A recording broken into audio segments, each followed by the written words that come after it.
Cześć, a dzisiaj będzie o takim nowej szafie, która się pojawiła u mnie. Jest to magazyn energii i film będzie na pewno dłuższy. Spróbuję go podzielić najpierw troszeczkę o wstępie, trochę o tym jak to wyglądało, co rozważałem, a potem też omówię to i oczywiście namiary do firmy, z której jestem bardzo zadowolony. Więc no dużo dzisiaj będzie. Zaczynamy. U mnie instalacja jest ogólnie z 94 roku i naprawdę to jest mega Meksyk, makaron i był już poprawiany. No, to tutaj tu jest dopiero. W kablach taki pierdolnik jak u mnie w rozliczeniu rocznym. Teraz też było troszeczkę problemów, ale tutaj monterzy stanęli zupełnie na wysokości zadania i ładnie to ogarnęli. Co to za sztuka skręcić dwa kabelki? Bogdan, tu są 3 fazy. No to 3 kabelki, wielka mi różnica. Ciekawostka, część garażowa była podzielona na taką różnicówkę, na której chodziła pralka, suszarka i jeszcze kilka rzeczy tam w garażu takich typowych. Natomiast część typu bramy, oświetlenie w garażu, routery i co ważne też wentylator od zasilania, ogrzewania ciepłego, taki wulkan, chodziły na tym. I jak wszystko podłączyłem teraz pod jeden obwód, to ta różnicówka wyrzucała u mnie błędy.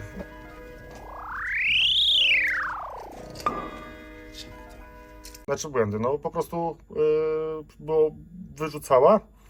I co się okazało, że ten prąd 0,03 ampera, który już gdzieś rozpoznaje jako przejście, był zbyt mały, szczególnie właśnie ze względu na tego przemysłowego, zaraz pokażę, wulkana, i zmieniłem na różnicówkę o tym 0,3 ampera prądzie przebicie, czy tam przejście, a u mnie po prostu z tego powodu, że to urządzenie prawdopodobnie, zresztą jak ja odłączyłem tutaj na górze, to działało przez kilka dni i bez problemu. Natomiast kiedy było podłączone, to na przykład kiedy podchodziłem do pralki, żeby uruchomić i naciskałem guzik, no to wyrzucało właśnie różnicówkę. Po zmianie w ogóle nie ma tego problemu. Teraz chciałem opowiedzieć o mojej poprzedniej instalacji opartej o tym volcie. Jeszcze wrzucę parę screenów. W tej chwili właśnie był on podłączony w tym miejscu. 2 panele po 2, czyli w sumie 4 panele w 2 stringach, można powiedzieć. I były podłączone w tym miejscu, wisiał. W tej chwili jest ten volt do grzania energii, żeby wykorzystać te panele, które zostały. Film do niego tutaj gdzieś będzie podlinkowany. I ta poprzednia instalacja działa na tej zasadzie, że były tutaj akumulatory żelowe podłączone do tego akumulatora. Była część awaryjna zasilania i tak dalej.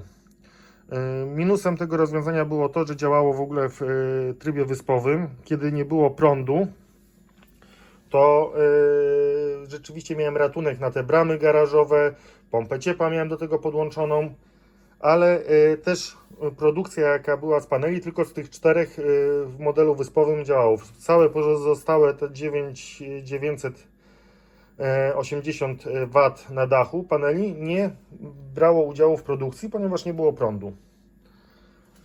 To rozwiązanie no, miało trochę minusów i szczególnie u mnie, kiedy często nie ma tego prądu, stanowiło jakieś zabezpieczenie, natomiast no, takie, bym powiedział, bardziej budżetowe rozwiązanie. Rozwiązanie, na jakie się skłaniałem, to była wymiana, ponieważ u mnie chodzi jeden inwerter z teki, jeden tam jest mikroinwerter na dachu, tam jest od niego licznik, żebym widział, czy on działa, czy nie. Więc ogólnie jest 9900, ponieważ steka jest do 7 kW, tam na górze jest 2 kW z kawałkiem, coś takiego. Ogólnie rzecz biorąc 9 z hakiem, niecałe 10, bo tyle mam moc przyłączeniową. I pierwsza koncepcja to była taka, żeby wymienić te 2 inwertery, wszystkie panele spiąć na Froniusa hybrydowego z 2 MPPT, czyli można by było spokojnie te 2 rodzaje paneli podłączyć pod niego i powinno to hulać. Do tego BYD akumulator wysokonapięciowy, tam 800 V, postawiony w tym miejscu. No i takie rozwiązanie było wstępnie konfigurowane i zastanawiałem się, w ten sposób chciałem to zrobić. Okazało się, że to rozwiązanie też ma swoje minusy. I dla mnie właśnie ten największy, bo u mnie często nie ma prądu. Zdarza się czasami, że nie ma po kilka minut, czasami dłużej. I okazało się, że Fronius w momencie przerwania zasilania z sieci, kiedy jest awaria, potrzebuje, jak producent podaje, do 90 sekund. Z tego co czytałem, to często bywa to znacznie szybciej, ale dalej jest to te 20, 30, 40 sekund, kiedy całkowicie jest przerywane zasilanie domu i Fronius musi od nowa wstać na tych bateriach. Więc jest to rozwiązanie bardziej dla osób, które są na nowych zasadach, żeby ten prąd w odpowiednich momentach zatrzymywać w magazynie, potem korzystać z magazynu i tak dalej. Mi to o to nie chodziło, ponieważ jestem na starych zasadach i bardziej mi zależało na tej stabilności sieci, ponieważ już parę urządzeń straciłem. Straciłem zasilacz od laptopa. Między innymi ta konstrukcja, o której przed chwilą mówiłem, też musiała być w ten sposób zrobiona, ponieważ oryginalny zasilacz, czy ten sterownik od silnika Vulcana też właśnie się przepalił od tych włączeń i wyłączeń prądu, a czasami to jest naprawdę często u mnie. Co się stało? Wyłączyli światło. Psia krew, już się nie da żyć w tym kraju, jak pragnę zdrowia. Ale tu zaraz mecz. Mecz w porządku, kochany, ja mam telewizor na baterii. Każdy mecz się Więc finalnie zrezygnowałem z rozwiązania opartego o Froniusa, jednak no, zdecydowałem się na tego Victrona z firmą Enerb. Na końcu jeszcze będzie trochę informacji o tej firmie i ja jestem bardzo zadowolony. Tu mamy Victrona ładowarkę do ładowania samochodu. Dlaczego się na nią zdecydowałem? Bo mam ładowarkę Noark, z której jestem bardzo zadowolony i zwykle ją podłączałem sobie tu pod gniazdo, akurat większe. Natomiast zdecydowałem się na tą ładowarkę, ponieważ jest ona w pełni sterowalna i tak jak w ogóle system Victrona, o czym będę zaraz mówił, jest mega, bardzo konfigurowalny, ma pierdyliard ustawień i to jest naprawdę fajne. I właśnie dlatego zdecydowałem się na ładowarkę, że w momencie, kiedy na przykład zostawię na noc ładujący się samochód, nie chciałbym, żeby, nie wiem, wyłączą prąd o 1:00 w nocy, kiedy będę spał i okaże się, że w ciągu pół godziny zużyję cały magazyn na ładowanie samochodu, bo nie o to mi chodzi właśnie. Dlatego ta ładowarka jest tak skonfigurowana, że działa w systemie auto i ten. Do tego jeszcze o tej ładowarce w ogóle zrobię chyba osobny film, a jeszcze napomknę, dlatego zapraszam na ten film, bo będzie też, żebyście subskrybowali kanał, żeby nie przegapić. I dać mi kciuk w górę, bo to mi pomaga przy tych moich zasięgach, które są lipne, ale staram się coś zrobić, żeby uświadomić innym, pomóc, a nuż komuś się to przyda. Ale jeżeli chodzi o ładowarkę, to też jest fajne, ponieważ jest ona ustawiona przy auto w ten sposób, że ładuje tylko tym, co wytwarzają panele na dachu.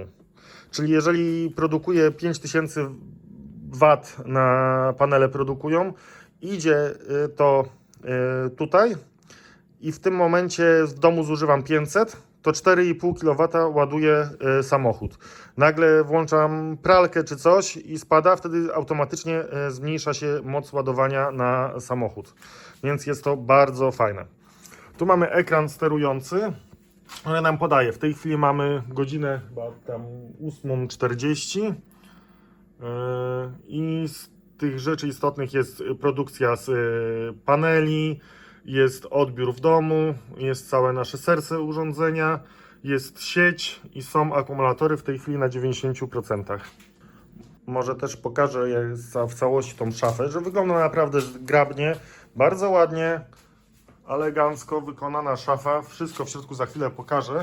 Jest na górze system do wentylacji, do chłodzenia, ustawiony też, że tam w pewnym momencie, kiedy będzie zbyt ciepło, zacznie działać wentylator. Jest zabezpieczona. Otworzę ją sobie. No i mamy te inwertery Victrona, tak? 3, bo każdy na jedną z faz. Tutaj są wentylatory. Wszystko elegancko, naprawdę fajnie zrobione w tych korytkach, przewody ułożone. Zabezpieczenia i wszystkie wyłączniki, przełączniki opisane. Kable palcami skręcone, nieizolowane i poplątane jak łoniaki pod wieczór. Kto to ostatnio serwisował? Ja. I na dole mamy, tu jeszcze pokażę, że są elegancko ułożone przewody. A tu mamy dwie szuflady z bateriami do właśnie zasilania awaryjnego. W bateriach jest po chyba tam niecałe 5 kW. W sumie jest chyba 9,1 w tym wypadku, czyli ja w tej chwili już ze względów budżetowych nie wyrobiłem się, ale już zdecydowałem, że na wiosnę będę chciał dołożyć, tu jeszcze prawdopodobnie wejdą 3 szuflady, nie wiem czy 4 by się udało dopchnąć, może być problem, ale 3 na pewno będę chciał wziąć, wtedy będę miał 21 kW i myślę, że to będzie całkiem rozsądne jak na moje potrzeby, biorąc pod uwagę, że jestem na starych zasadach. 21 kW to już pozwoli w razie awarii na funkcjonowanie przez pewien czas, tym bardziej, że właśnie w tym rozwiązaniu, w momencie kiedy tutaj nie będzie w ogóle sieci, one się przełączą, potrzebują tak naprawdę kilkunastu sekund na dostosowanie się i dalej będzie ładowanie odbywało się akumulatorów i będzie szło na dom z paneli. Czym to się różni? Bo wcześniej mówiłem, że też we Froniusie potrzebuje nawstanie. Chodzi o to, że tutaj potrzebują nawstanie same inwertery do wstania z produkcją z paneli. Natomiast w domu nie zauważę zupełnie przestoju, ani nie zauważę tego momentu. Zresztą był taki już moment, bo żeśmy tutaj ustawili w ten sposób, że miał być alarm, ale coś tam nie zadziałało. I w momencie, kiedy nie było sieci, oglądałem, nawet nie miałem zielonego pojęcia, że nastąpiła przerwa. Żaden z zegarów, czy to na tam kuchence, na piekarniku, czy jakikolwiek inny, nie rozkodował się. Tak samo żadne modemy, czy telewizor nawet nie mrugnął. Wszystko było w ogóle niezauważalne dla mnie. A teraz w ogóle ustawiliśmy alarm i w momencie, kiedy zanika prąd w sieci, dostaję powiadomienie na telefonie z aplikacji i ustawiłem sobie też maila, że przychodzi do mnie i do żony mail, najpierw z informacją, że zanikła sieć i potem, kiedy ponownie się pojawi, ponownie dostaję informację, więc to jest mega fajne. I jak już jestem przy tych ustawieniach, z tyłu jest też podłączony, tu nie będzie widać, ale o czym chcę powiedzieć, mam pompę ciepła. I system Victrona daje też możliwość na przykład konfiguracji jednego wyjścia sterowalnego, nie wiem czy nie więcej, ale jedno na pewno w moim przypadku jest wykorzystane i ustawione to jest w ten sposób, że gdyby nie było prądu w sieci, to będę rozładowywał baterię do 50%, po czym przy 50% zostanie odcięta część domowa i od 50% do zera będzie zasilana już tylko pompa ciepła. Ja chciałem w ten sposób, bo dla mnie istotne jest to, żeby nie wychłodzić domu i żeby to mogło działać, żeby potem też nie używać jakiejś płyty indukcyjnej. Na pewno, kiedy rozbuduję magazyn o te dodatkowe 12 kW, to będę chciał to przestawić w trochę inny sposób. Na tą chwilę, żeby przeżyć tą zimę, to chcę to spróbować na tych warunkach. Teraz omówię troszeczkę portal w przeglądarce, gdzie mamy podgląd na nasz system. W prawym rogu widzimy, kiedy jest aktualizacja. Jeżeli jest na bieżąco, to możemy sobie tutaj sterować też dodatkowymi ustawieniami, przestawiać minimalne ustawienie baterii i masę innych rzeczy. Też w moim przypadku tutaj ładowarka, ale o tym będzie osobno. Ale też możemy zobaczyć, co się w tej chwili dzieje. To znaczy możemy zobaczyć i czy panele produkują, co tu się działo też historycznie. Mamy podgląd na kilka dni, jak widać. Mamy też informacje o obciążeniu w danym momencie, co idzie na dom. Ile jest sieci, stan akumulatorów. W moim przypadku jest to w tej chwili 89, ponieważ ustawiłem je wczoraj wieczorem, wiedząc, że dzisiaj znowu będzie słońce, w takim bezpiecznym wariancie 90%. No z tego względu, że mam na razie te 9 kW i też się liczę z tym, że może potencjalnie nie być prądu w nocy. Ale było ciepło, pompa nie chodziła, więc mogłem sobie pozwolić na troszeczkę zejście. Pod spodem widzimy też statystykę. Możemy obejrzeć to, co się działo w tym tygodniu, czy powiedzmy sobie w tym miesiącu. i dogrywa. Widzimy na niebiesko akumulatory, kiedy były bardziej rozładowywane, kiedy były ładowane. Widać pomarańczowe, kiedy panele ile produkowały, na moje zużycie, więc widać, że do sieci dalej w tym miesiącu ogólnie przekazałem więcej niż pobrałem z sieci, czyli dalej, mimo że mamy już październik, jest tam na plusie. Biorąc pod uwagę stare zasady, to bardzo dobrze. Co jeszcze istotnego chciałem powiedzieć, tutaj są, można rozwinąć szczegóły. I w tym momencie widzimy na inwerterze, ile produkuje na każdą z faz, ile w domu jest pobierane na każdą z faz. I to może, co bardziej istotne, tutaj możemy zobaczyć, że są dobrze rozłożone, sobie podglądałem, ale po zmianach teraz też wszystko ładnie się rozkłada. Do ładowarki też mamy podstawowe informacje ostatnio, kiedy była ładowana, ile czasu trwało. I jeszcze mamy fajne, to co jest właśnie informacje o baterii, jaka jest temperatura, jaki jest ten poziom naładowania baterii. I teraz też patrzyłem, 17 stopni jest całkiem spoko, optymalne jest około 20, biorąc pod uwagę, że to jest garaż i u mnie nigdy tam temperatura w ekstremalnych mrozach nawet jest ustawiona, żeby nie spadała poniżej 5 czy 8 stopni.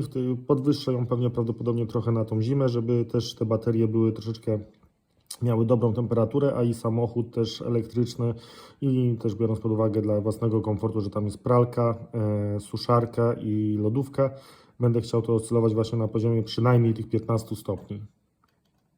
Tak wygląda portal. Jest masa ustawień. Może jeszcze coś takiego fajnego chciałem pokazać. Możemy sobie, to co jest bardzo fajne, możemy sobie pobrać dane historyczne w ten sposób i on przygotuje nam w formacie Excelowym wszystkie dane, jakie tam były w ostatnim czasie zanotowane. Jest tam bardzo dużo kolumn, bardzo dużo wierszy, praktycznie co chyba 10 sekund to notuje i możemy to pobrać. Jeżeli bym kliknął, kliknę, to pokażę, pobieranie i on przygotowuje i za jakieś tam 10 minut przyjdzie link do pobrania na maila, który jest zarejestrowany i będzie można pobrać tego Excela. No one są olbrzymie, tam zależy jak duży okres i też z mojego doświadczenia już jak patrzyłem, jeszcze u taty na instalacji, nie można pobrać chyba dłuższych niż pół roku. Pół roku jak gdyby oni to archiwizują, po czym jest usuwane. Więc jeżeli chcemy regularnie sobie to pobierać, to można to zapisywać co parę miesięcy. Też uważam za bardzo fajną opcję. Jeżeli zastanawiasz się nad zainwestowaniem w system fotowoltaiczny z magazynem energii, to ja gorąco Ci polecam ENERP. System magazynu energii oparty o Victron to jedna z najlepszych decyzji, jakie podjąłem w kwestii mojej instalacji domowej. Polecam firmę ENERP. Zapytacie dlaczego? Przede wszystkim ENERP to firma, która oferuje kompleksowe rozwiązania w zakresie energii odnawialnej. Ich eksperci przeprowadzili mnie przez cały proces inwestycji, od wstępnej konsultacji, przez projekt, aż po montaż i uruchomienie systemu. Więc ja osobiście cenię ich za profesjonalizm i doświadczenie. Zespół ENERP to wysoko wykwalifikowani specjaliści, którzy doskonale znają się na swojej pracy. Dzięki ich wiedzy mogłem wybrać optymalne rozwiązanie dla moich potrzeb. Posiadają indywidualne podejście. Nie zostałem potraktowany jak kolejny klient. Przygotowali dla mnie ofertę skrojoną na miarę, uwzględniając specyfikację mojego domu i moje oczekiwania. Mogę śmiało powiedzieć, że mieliśmy mały problem tam, jak pokazywałem, z tym makaronem, który jest u mnie przy liczniku. I nikt się nie załamał, nie było problemu, tylko całą sytuację musieliśmy rozwiązać w taki sposób, aby sobie z tym poradzić. I firma stanęła na wysokości zadania. Również cenię ich za wysoką jakość wykonania. Jak widzieliście, szafa jest mega ładnie skonstruowana, praktyczna i robi wrażenie. Wszystkie prace, jakie wykonali solidnie i naprawdę zgodnie z najwyższymi standardami. Jak wygląda, sami widzieliście i pozostawiam to dla Waszej oceny. No i dodatkowo gwarancja i serwis. Tutaj też już miałem kontakt, że chciałem ustawić ten alarm, aby w momencie wyłączenia zasilania z sieci aby dostawać informacje. Bez problemu zostało to w chwilę ustawione i od tej pory mam już te wszystkie rzeczy wprost ustawione.